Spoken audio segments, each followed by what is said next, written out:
Sama-sama boleh berikan tepuk tangan sorak-sorai yang paling meriah buat Tuhan. Haleluya, haleluya, haleluya.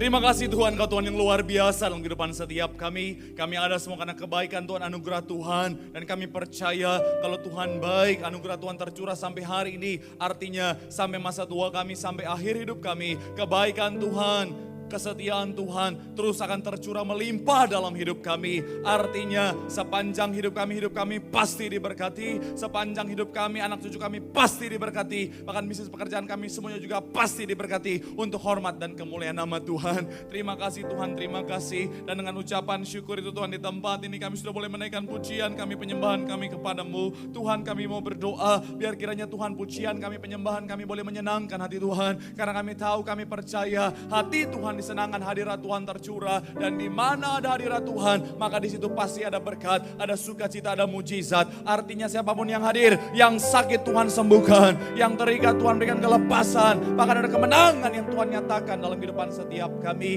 Dan tiba saatnya kami siapkan hati kami untuk terima kebenaran firman-Mu. Kau Tuhan yang jamah hati kami, ubahkan bagaikan tanah yang subur yang siap untuk ditabur. Agar ketika benih firman Tuhan ditabur, benih firman boleh bertumbuh, berakar dan berbuah kemanapun kami melangkah. Cahaya Tuhan, image Tuhan boleh terpancar dalam kehidupan kami. Hamba-Mu yang Kau percayakan menyampaikan firman sore hari ini Tuhan. Urapan-Mu mengalir, sucikan, layakkan tutup bungkus di balik kaki salib-Mu. Tuhan, jika ada dosa-Mu, ampun kelemahan tubuh Kau yang berikan kekuatan. Hamba terbatas, hamba gak bisa apa-apa tanpa Tuhan. Tapi dalam tangan Tuhan, dalam pengurapan Tuhan, Tuhan sanggup ubahkan yang lemah jadi kuat. Tuhan sanggup ubahkan yang terbatas jadi luar biasa, untuk boleh jadi saluran berkat bagi setiap jemaat-Mu. Sehingga benar-benar Tuhan, semua yang hadir, semua jemaat Tuhan yang Tuhan percayakan untuk dilayani saat ini, semuanya pulang pasti diberkati Tuhan. Dalam nama Tuhan Yesus yang siap diberkati dengan sukacita, sama-sama kita katakan amin. Boleh berikan tepuk tangan yang paling meriah dulu buat Tuhan. Haleluya. Silakan duduk saudara. Terima kasih buat worship leader, sehingga pemain musik serta semua yang sudah melayani. Dan dari mimbar ini saya mau sampaikan salam damai sejahtera.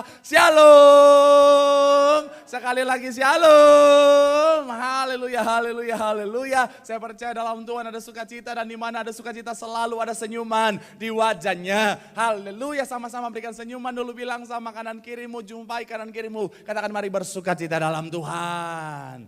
Haleluya, haleluya, haleluya. Senang bisa jumpa saudara. Minggu ini lebih banyak daripada minggu lalu. Tapi saya harap tidak ada yang ke puncak minggu lalu. Karena melihat dari laporan story-story, ada yang bilang begini, aduh menyesal aku ke puncak, mau healing malah pusing katanya saudara. Ada yang lebih parah lagi, 17 jam gue di jalan macet gak bergerak, mau healing rasanya mau sinting katanya saudara.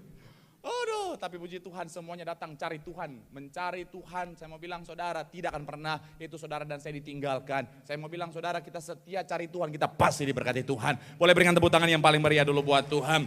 Sama-sama bilang sama saya, aku pasti diberkati Tuhan.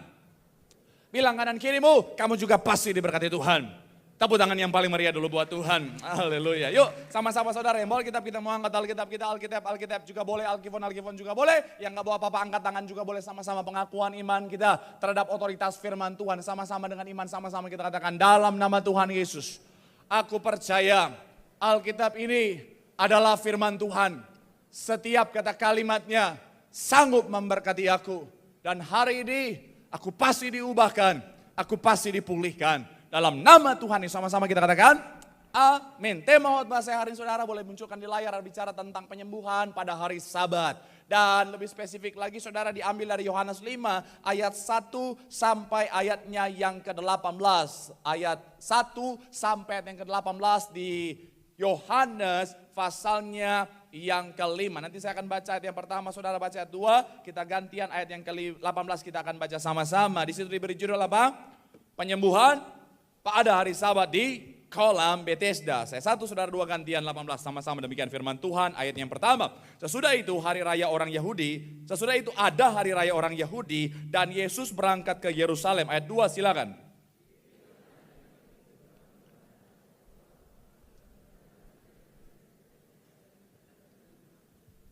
Ayat yang ketiga dikatakan apa di sana? Dan di serambi-serambi itu berbaring sejumlah besar orang sakit, orang-orang buta, orang-orang timpang dan orang lumpuh yang menantikan goncangan air kolam itu. Ayat 4.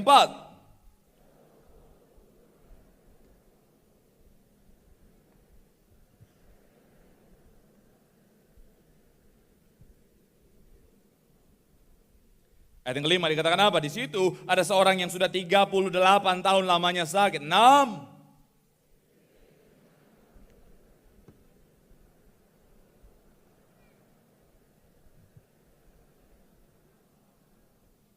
Ayat yang ketujuh, maka jawab orang sakit itu kepadanya, Tuhan, tidak ada orang yang menurunkan aku ke dalam kolam itu apabila airnya mulai goncang. Dan sementara aku menuju ke kolam itu, orang lain sudah turun mendahului aku. Ayat 8.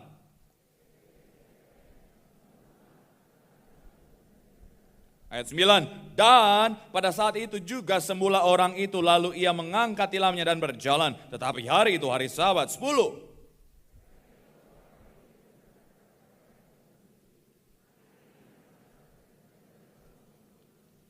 11 dikatakan apa? Akan tetapi ia menjawab mereka, orang yang telah menyembuhkan aku, dia yang mengatakan kepadaku, angkatlah tilammu dan berjalanlah. 12.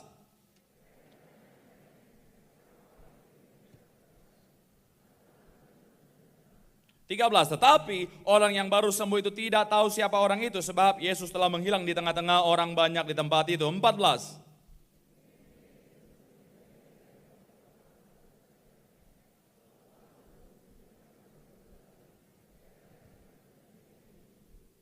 Ayat 15, orang itu keluar lalu menceritakan kepada orang-orang Yahudi bahwa Yesuslah yang telah menyembuhkan dia. 16.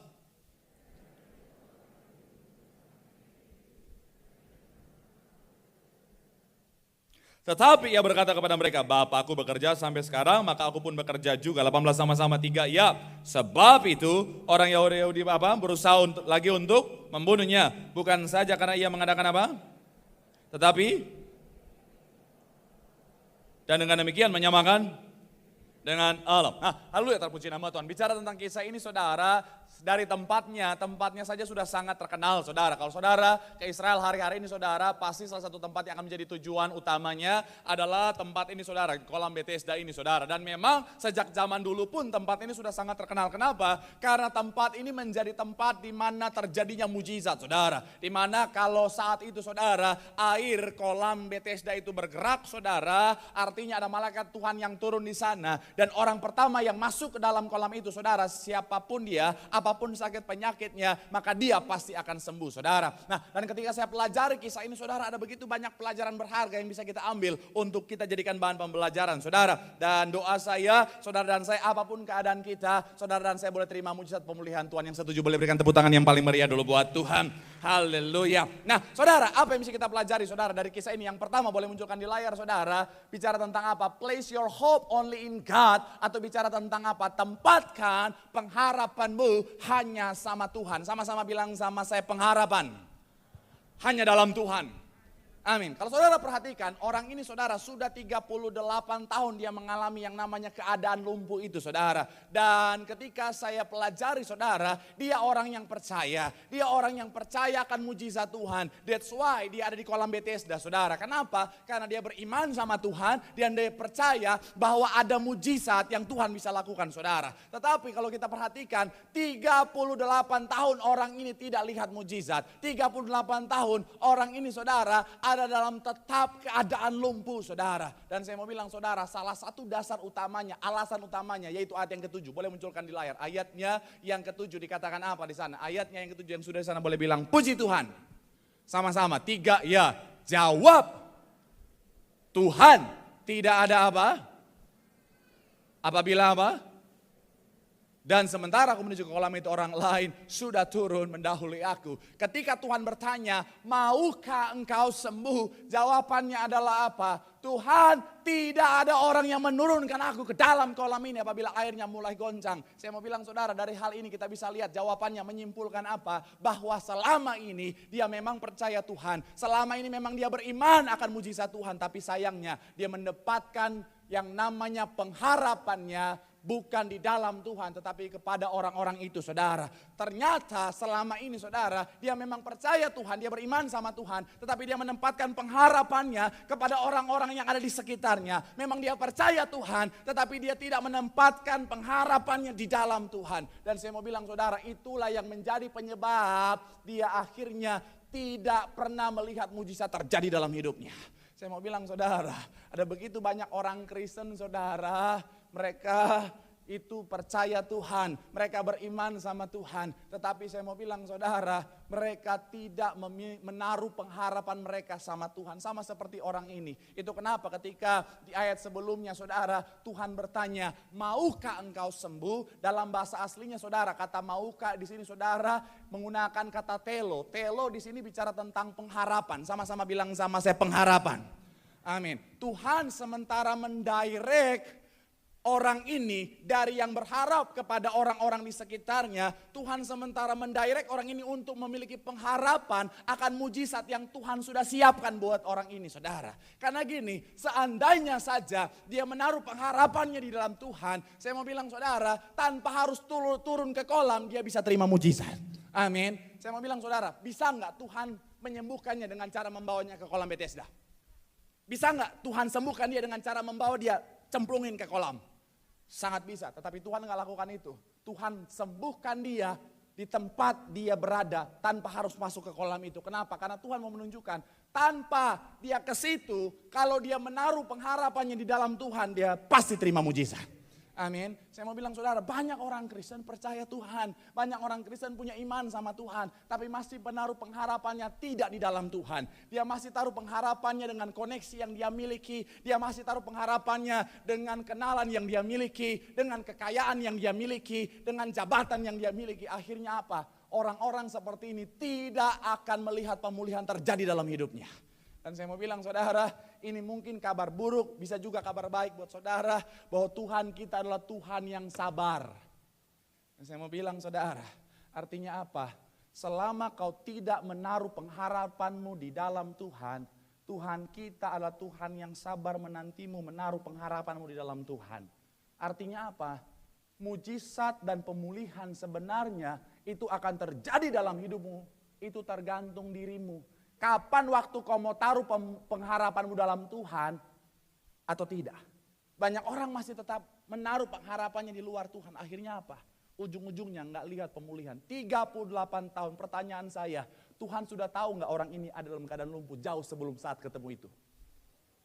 Sudah tahu. Di ayat yang kita baca tadi dikatakan apa? Tuhan memang sudah tahu dia dalam keadaan seperti itu. Tapi Tuhan tunggu sampai dia taruh pengharapannya dalam Tuhan. Dan saya mau bilang saudara, ketika kita taruh pengharapan kita di dalam Tuhan, pengharapan di dalam Tuhan, janji Tuhan tidak akan pernah mengecewakan. Kita pasti lihat mujizat, kita pasti lihat pemulihan. Boleh berikan tepuk tangan yang paling meriah buat Tuhan. Bilang sama kanan kirimu, taruh pengharapanmu hanya dalam Tuhan. Tepuk tangan yang paling meriah buat Tuhan. Haleluya. Yang kedua saudara, apa yang bisa kita pelajari dari kisah ini saudara? Yang kedua adalah bicara tentang apa? Jadilah pribadi yang taat. Sama-sama bilang sama saya, jadilah taat. Amin. Coba kita lihat ayat yang ke-8 dan ayat yang ke-9. Saudara, ayatnya yang ke-8 dan ayat yang ke-9. Yuk, yang sudah di sana boleh bilang haleluya. Sama-sama kita baca. 3 ya. Kata Yesus kepadanya, bangunlah. Dan ayatnya yang ke-9 dikatakan apa? Dan pada saat itu juga apa? Sembuhlah orang itu, ia mengangkat hilamnya dan berjalanlah. Tetapi hari itu apa? Hari Sabat. Saya mau ajak saudara untuk melihat kondisinya, melihat posisi orang itu saudara. Orang ini saudara sudah 38 tahun lumpuh saudara. Dan saya percaya selama hidupnya dia pasti sudah berusaha untuk berjalan. Selama hidupnya dia pasti sudah pernah berusaha mencoba untuk bisa bangkit dan berjalan saudara. Akan tetapi karena keadaannya, karena keterbatasannya akhirnya apa? Dia nggak mampu, dia nggak bisa. Dan saya mau bilang saudara, tiba-tiba ada seorang pria yang datang menghampiri dan bilang, bangkitlah, berjalanlah, melakukan sesuatu yang mohon maaf saudara, sangat bertentangan dengan apa yang dia lihat keadaannya. Sangat bertentangan dengan apa yang dia bisa saudara. Saya ajak saudara nggak usah jauh-jauh, misalnya gini, saudara ada di posisi Tuhan Yesus, saudara ngeliat ada orang yang mohon maaf berkebutuhan khusus yang tidak bisa berjalan, yang lumpuh misalnya, lagi duduk di pinggir jalan misalnya. Lagi duduk di pinggir jalan, terus saudara datang sama dia, terus dia bilang, bangkitlah. Saudara bilang sama dia, bangkitlah, berjalanlah. Saya mau bilang saudara, minimal, kalau saudara nggak digampar, minimal dia akan lihat saudara dan dia bilang, kakak kok gila kah? Saya mau bilang saudara, orang mohon maaf lumpuh disuruh bangkit dan berjalan. Apalagi sudah 38 tahun dia ada dalam kondisi itu.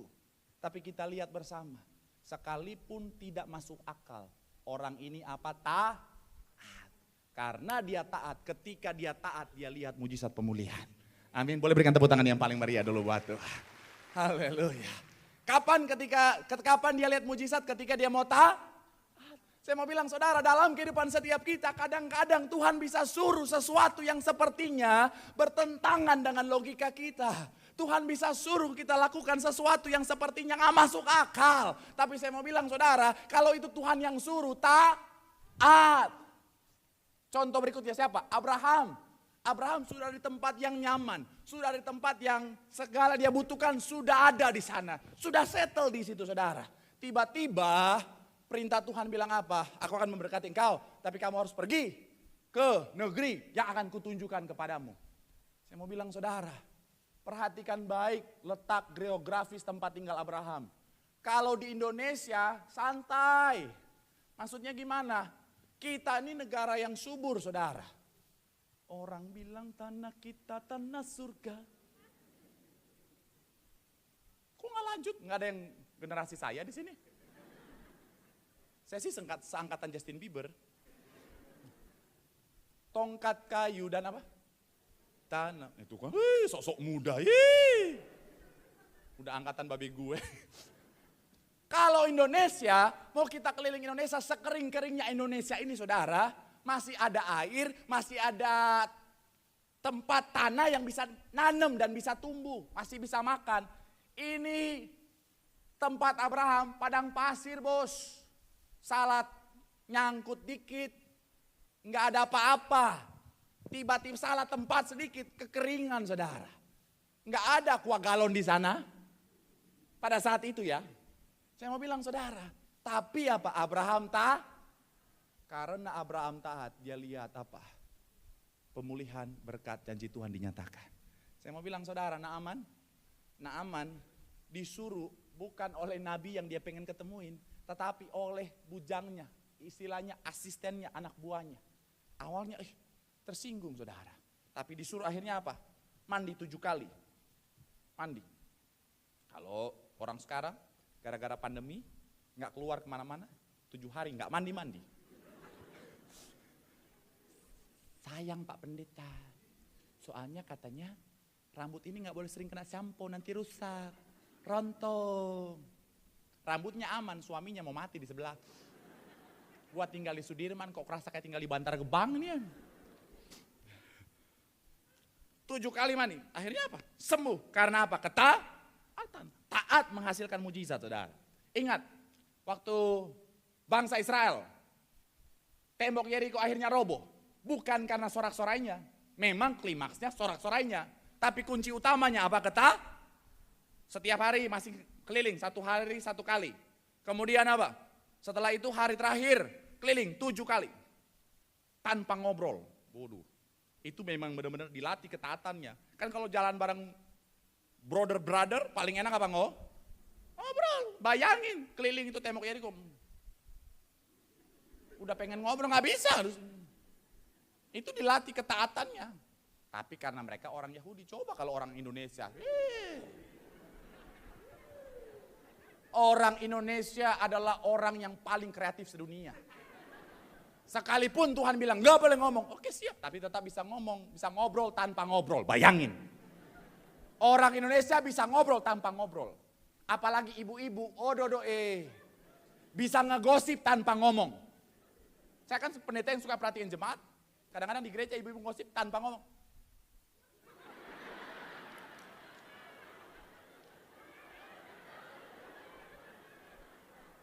Jangan ketawa Bu, bertobat. Lagi ibadah mentang, tapi untung sekarang pakai masker, jadi nggak bisa.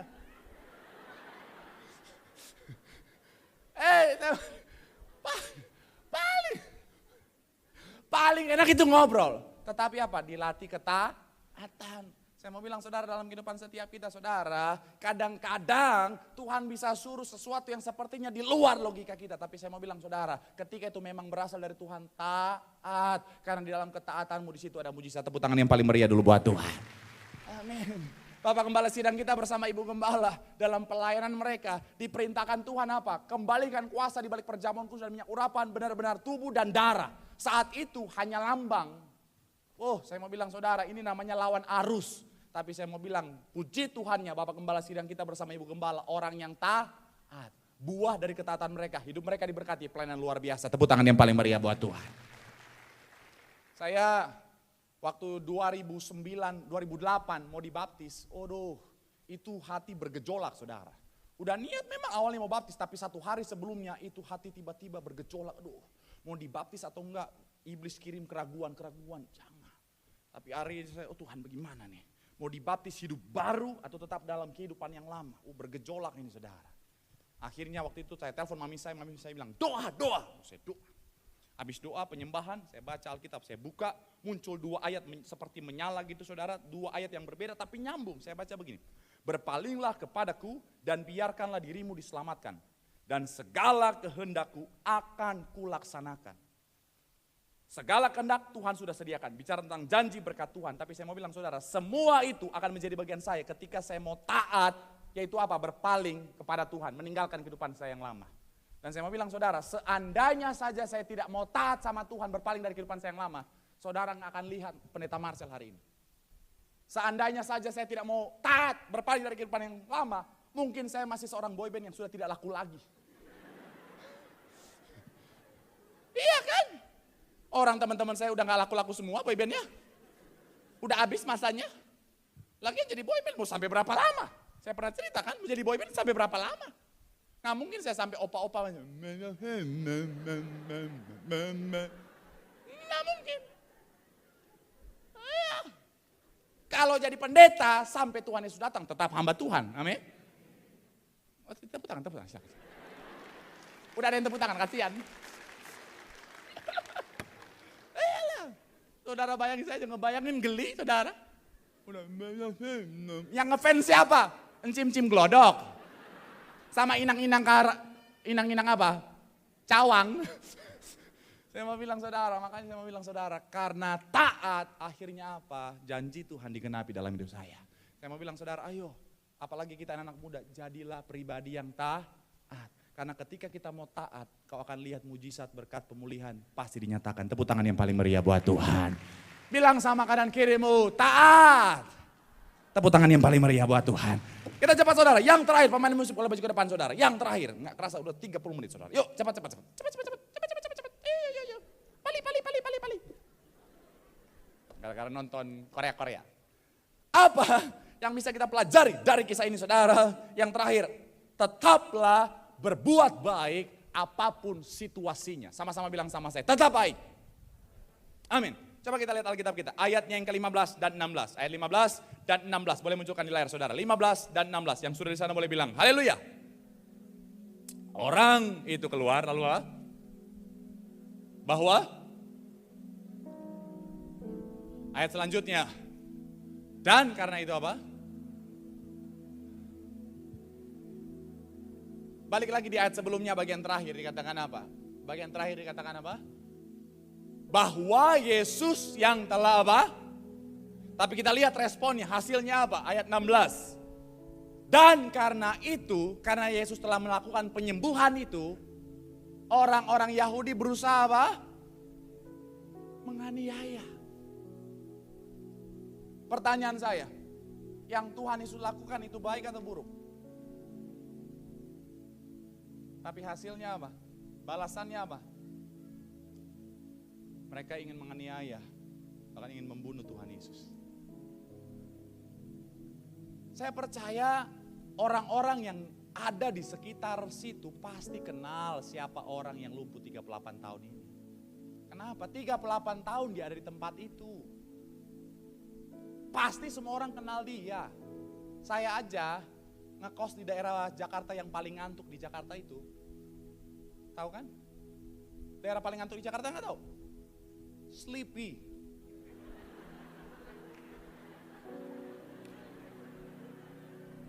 Come on. Nggak ada yang bisa bahasa Inggris ini, just me. Oh my God. Oh my God. Kita ini anak Jaksel, come on. literally okay. And ini toxic banget enggak? Come on. Saya ini morning person. Work hard balance. Sleepy. Saya tinggal di Sleepy. 1 tahun tinggal di situ, itu 1 jalan udah kenal saya. Mungkin karena memang saya suka SKSD, ketemu orang, pokoknya dari tukang bakso, tukang nasi goreng, sama tukang-tukang yang lain semua kenal. Apalagi nih 38 tahun dia di tempat yang sama. Itu orang pasti kenal dia. Orang-orang di situ ketemu dia, bos, izin bos. 38 tahun loh. Tuan tanah ini. Orang lewat, kakak pertama.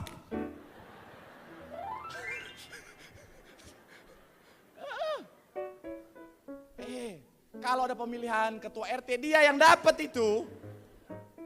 Semua orang pasti kenal dia. Dan saya mau bilang saudara, semua orang di situ sebagian besar pasti tahu keadaannya, pasti tahu penderitaan yang dia hadapi. Tapi ketika dia disembuhkan Tuhan Yesus, malah respon yang muncul adalah apa? Ketidaksenangan. Respon yang muncul malah apa? Apa yang Tuhan Yesus lakukan yang baik, malah mau dibalas dengan hal yang tidak baik. Mau dianiaya, bahkan mau dibunuh. Saya mau bilang saudara, ini kenyataan hidup. Saya suka kata pahit tapi mendewasakan. Enggak semua kebaikan yang kita lakukan akan dibalas dengan kebaikan yang sama. Ada saat-saat di mana kita udah baik, kita udah berusaha kasih yang terbaik, tapi balasannya justru menyakitkan. Ada saatnya kita udah benar-benar berusaha untuk tolong, balasannya malah ditusuk dari belakang. Ada seorang ibu yang saya layani di Manado, saudara. Dia punya hati yang baik dan dia tolong ada seorang wanita, mohon maaf, seorang janda yang sedang dalam keadaan terpuruk. Dia tolong wanita ini, si janda ini dia tolong, dikasih pekerjaan, dikasih tempat yang layak, dan akhirnya kerja di tempatnya. Tapi tahukah saudara, nggak lama setelah itu, si orang yang ditolong ini malah justru jadi pelakon, merebut suaminya, merusak rumah tangga. Hal yang baik yang dilakukan justru dibalas dengan menghancurkan rumah tangga. Saya baca berita kemarin di Thailand, ada seorang artis yang terkenal baik, tetapi apa? Ditemukan meninggal dengan cara yang mengenaskan, dan banyak bukti yang menunjukkan pelakunya adalah teman-teman terdekatnya. Saya lupa namanya, karena nama Thailand agak susah. Iya, saya baca. Prang tak plakpong lak lakaim.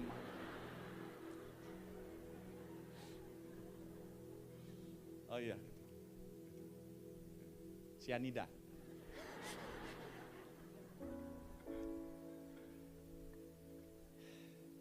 Enggak semua kebaikan yang kita lakukan akan dibalas dengan kebaikan.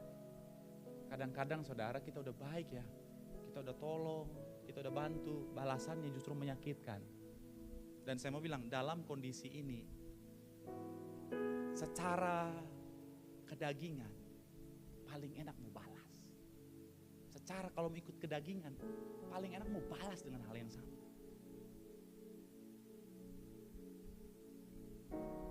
Udah baik, dijahatin, oh iya, paling enak ikut kedagingan, balas. Tapi saya mau bilang saudara, hati-hati. Karena saat ini adalah kesempatan yang akan iblis gunakan untuk menghasut saudara. Ketika saudara udah baik, terus disakiti, iblis akan ngomong, lu kan udah baik, lu malah disakiti. Balas bos, balas. Abisin. Dan kadang-kadang iblis bisa pakai orang di sekitar kita, teman kita, yang ngomong tiba-tiba, hey bestie. Kan zaman sekarang, kalau zaman dulu Jeng. Cuma kan zaman sekarang udah bestie dong. Oma-oma aja gaulnya panggilnya sister. Oh.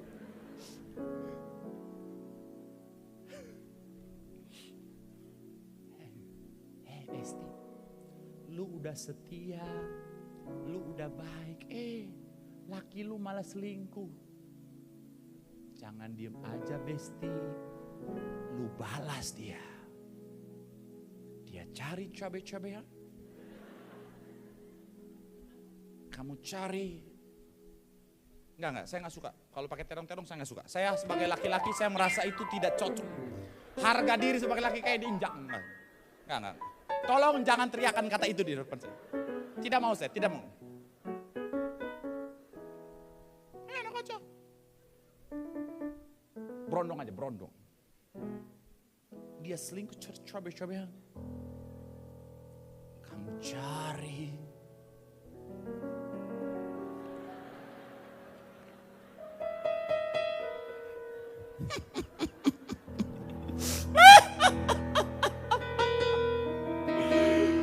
Hancurkan kehidupannya Amira. Tadi sinetron nggak? Balas. Kamu cari berondong.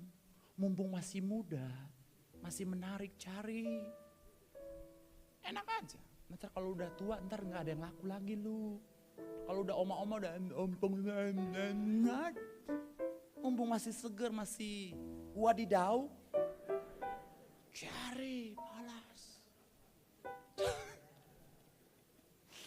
Aduh. Tapi saya mau bilang saudara, hati-hati. Karena saya mau bilang saudara, Tuhan sudah mengajarkan kita tentang apa yang harus kita lakukan. Ketika di atas kayu salib, sekalipun sudah dianiaya, sekalipun sudah disiksa, di atas kayu salib Tuhan bilang apa? Sudah selesai. Tuhan, Bapa, ampunilah mereka, karena mereka tidak tahu apa yang mereka perbuat. Yes. Itu yang Tuhan ajarkan. Tuhan enggak, ketika di atas kayu salib Tuhan bilang, Bapa, selesai toh? Oke. Tapi kalau tadi itu sana tuh, yang sana tadi tuh, dia pukul terlalu kencang tadi. Sakit sekali dia pukul terlalu kencang, tolong kasih patah dia punya kaki itu tuh. Enggak.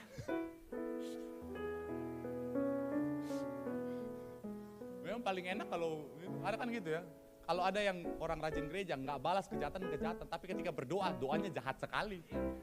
Oh Tuhan, oh Tuhan. Kau tahu sakit hatiku tuh.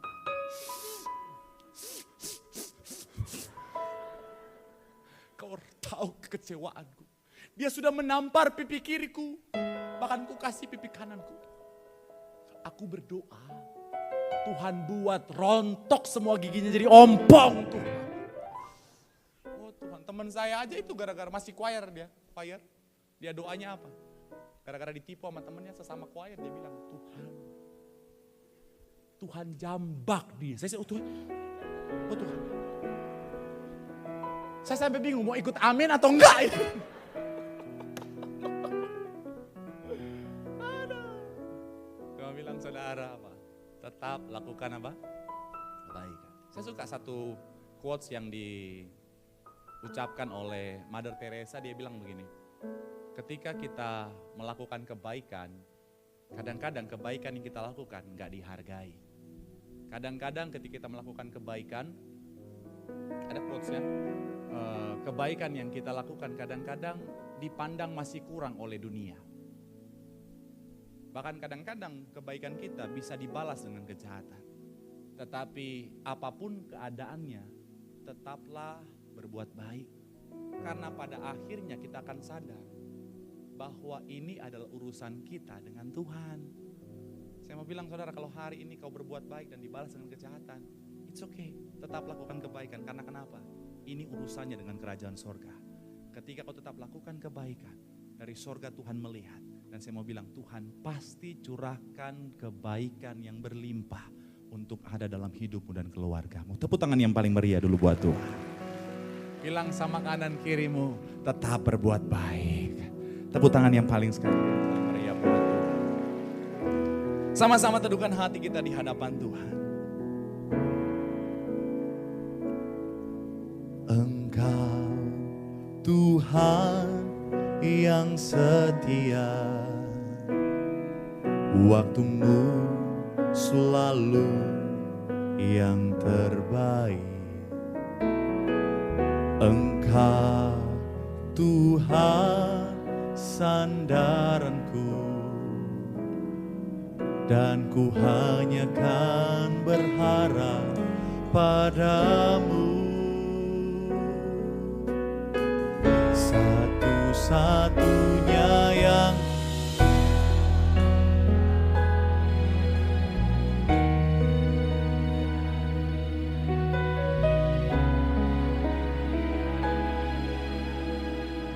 Engkau sumber kekuatan, sumber pengharapan, sumber kedamaian. Sambil angkat tanganmu,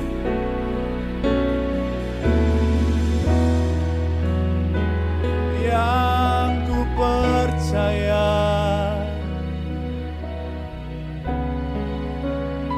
oh Tuhan memberkati kami, penyembuhku, pemulihku. Mari sama-sama boleh berikan tepuk tangan sorak-sorai yang paling meriah sambil kita mau bangkit berdiri. Satunya yang oh satu-satunya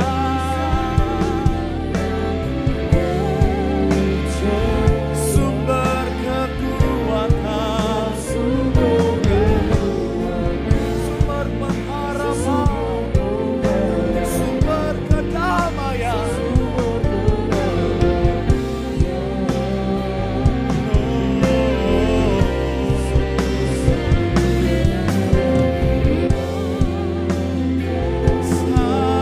Satu-satunya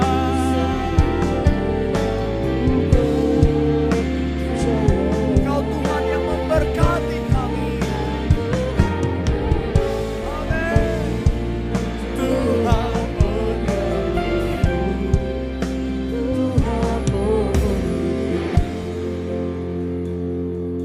mari sama-sama doa di hadapan Tuhan. 3 pesan firman Tuhan hari ini. Yang pertama, taruh pengharapanmu hanya dalam Tuhan saja. Karena pengharapan dalam Tuhan tidak akan pernah mengecewakan. Yang kedua, jadilah pribadi yang taat. Karena ketaatan adalah untuk mendatangkan kebaikan. Dan yang terakhir, yang ketiga, apapun keadaannya, tetaplah berbuat kebaikan. Karena ketika kau tetap berbuat kebaikan sekalipun dikecewakan, itu adalah urusanmu dengan Tuhan. Tuhan pasti curahkan kebaikan yang luar biasa dalam hidupmu. Sambil angkat tanganmu, pandang Tuhan. Tuhan baik, kasih Tuhan luar biasa.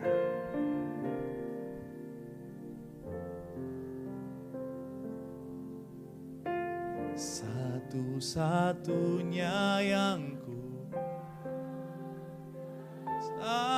satu-satunya percaya. Engkau sumber kekuatan, pengharapan, sumber kedamaian.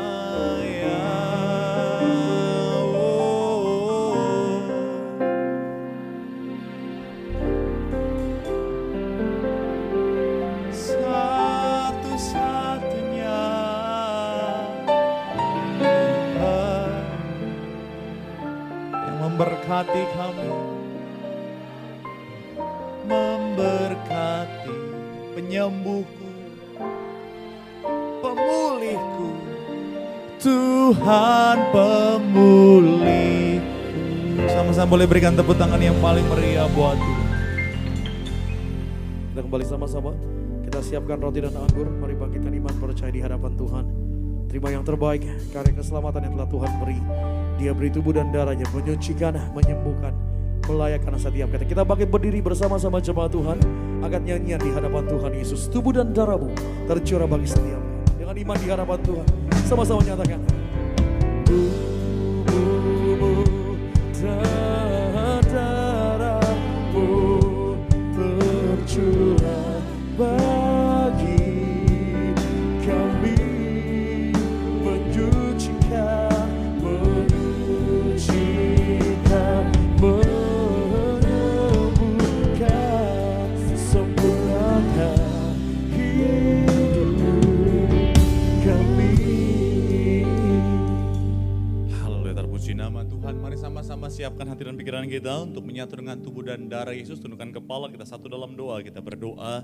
Tuhan, terima kasih Kau Tuhan yang baik dalam kehidupan setiap kami. Saat ini Tuhan, kami akan menyatu dengan tubuh dan darah-Mu. Kami percaya melalui Bapak Gembala Sidang kami Kau perintahkan untuk kembalikan kuasa di balik perjamuan kudus dan minyak urapan. Artinya setiap kami yang menyatu dengan tubuh dan darah-Mu, kami pasti terima kuasa, terima mujizat, terima pemulihan dalam nama Tuhan Yesus. Sama-sama kita katakan amin. Dan doa perjamuan kudus diambil dari Injil Yohanes pasal yang ke-6 ayat 53 sampai dengan 55. Injil Yohanes 6 ayat 53 sampai 55. Maka kata Yesus kepada mereka, Aku berkata kepadamu, sesungguhnya jikalau kamu tidak makan daging anak manusia dan minum darahnya, kamu tidak mempunyai hidup di dalam dirimu.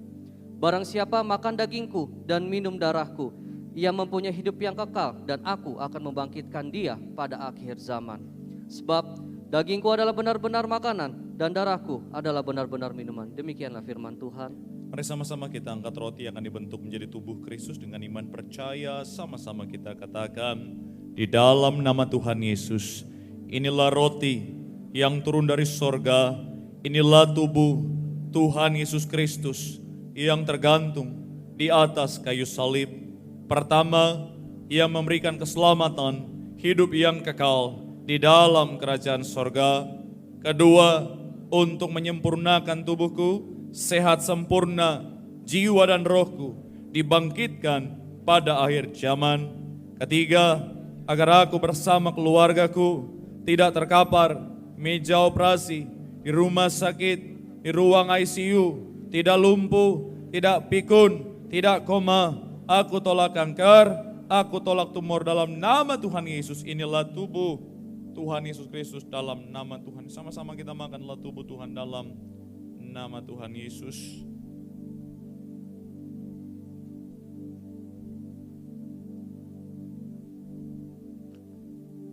Sama-sama kita angkat anggur yang akan dibentuk menjadi darah Kristus dengan iman percaya. Sama-sama kita katakan, di dalam nama Tuhan Yesus, inilah darah Yesus Kristus yang tercurah di atas kayu salib sebagai perjanjian yang baru dan yang kekal. Pertama, yang memberi pengampunan atas dosa dan kesalahan kami.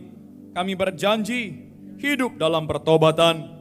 Kedua, untuk menyucikan dan menguduskan kami agar kami semua termaterai sebagai warga sorga. Ketiga, di dalam nama Tuhan Yesus, oleh darahnya, oleh bilur-bilurnya, kami sembuh, kami sehat, kami pulih dalam nama Tuhan Yesus.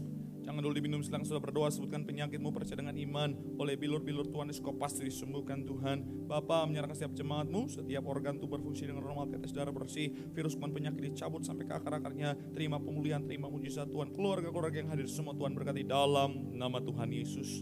Mari kembali bersama saya. Tuhan yang memerintahkan untuk diucapkan perjamuan kudus ini, kuasanya lebih daripada roti mana. Bangsa Israel 40 tahun di padang gurun makan tidur. Artinya kita pasti diberkati Tuhan. Setiap hari jubah baru, baju baru. Artinya kita akan mulia. Setiap hari kasut baru, sepatu baru. Gambaran Tuhan, gambaran majikan. Artinya kita tidak jadi ekor, tetapi jadi kepala. Tidak gagal, tidak bangkrut dalam nama Tuhan Yesus. Inilah darah Tuhan Yesus Kristus dalam nama Tuhan Yesus. Sama-sama kita minum. Inilah darah Tuhan Yesus Kristus dalam nama Tuhan Yesus.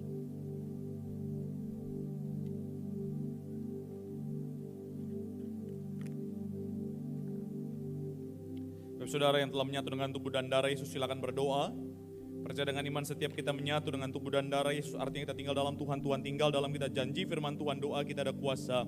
Minta apa saja pasti diberikan kepadamu. Mari doa, minta pemulihan, minta mujizat, minta berkat.